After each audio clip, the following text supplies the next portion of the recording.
طيب انا عايز افهم الناس ايه هو الجنف او اعوجاج العمود الفقري.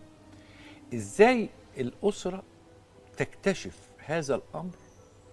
وليه اعتقادي او ليه انا رؤيتي الشخصيه انه كأن الحالات زادت، كأن الحالات زادت. تمام.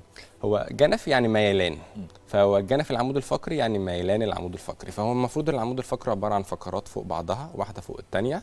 مع الوقت لاسباب متعدده بيبتدي العمود الفقري ينحرف، بدل ما هو طالع لفوق بيبتدي يطلع بميل للجنب كده.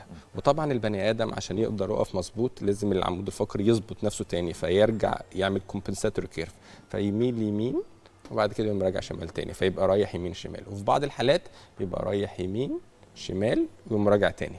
زي الدايجرامز اللي هتظهر في الصوره دي دلوقتي، هتلاقي فيه حرف اس او حرف سي. ده بيعمل ايه بقى في شكل البني ادم اللي احنا نقدر نلاحظه؟ ان بنلاقي فيه كتف اعلى من كتف، ففي كتف يبقى عالي وكتف واطي نتيجه ان الاعوجاج ده. او نبص على من ورا نلاقي فيه جزء من وسطه اعلى من وسطه الناحيه الثانيه، او جزء من الضلوع اعلى من الضلوع ده. الناس بتكتشفه لما بتحس ان الولد ماشي او البنت ماشي بطريقه مش مظبوطه، قاعد في حاجه ظاهره في ظهره، مش عارف يقعد مظبوط، في حاجات توحي ان في مشكله.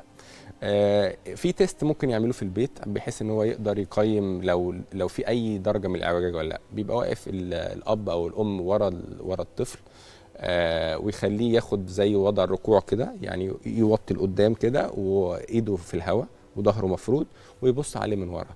لو لقى فيه اي بروز للحوض او الفقره الجزء القطني ده او الضلوع، فمعنى كده ان العمود الفقري فيه انحناء، وده مؤشر ان في مشكله. فساعتها بقى بنبتدي نعمل اشعه ونقيم الوضع. هل الحالات زادت؟ هي الحالات الاول يعني نقدر نقول ان هي الستاتستكس او الاحصائيات بتقول ان هي من حوالي 2 ل 3% من البوبوليشن، فده رقم كبير. الفكره ان قدرتنا احنا على التشخيص بقت اكتر، وبقينا بنشوف حالات اكتر بكتير. ليه؟ علشان احنا بقينا بنشخص اكتر، وده ليه علاقه بالوعي برضو، ان احنا ابتدينا نعمل نشاط توعوي وبنقول للناس ان دي مشكله موجوده دوروا عليها، فبالتالي الناس ابتدت تشوفها اكتر.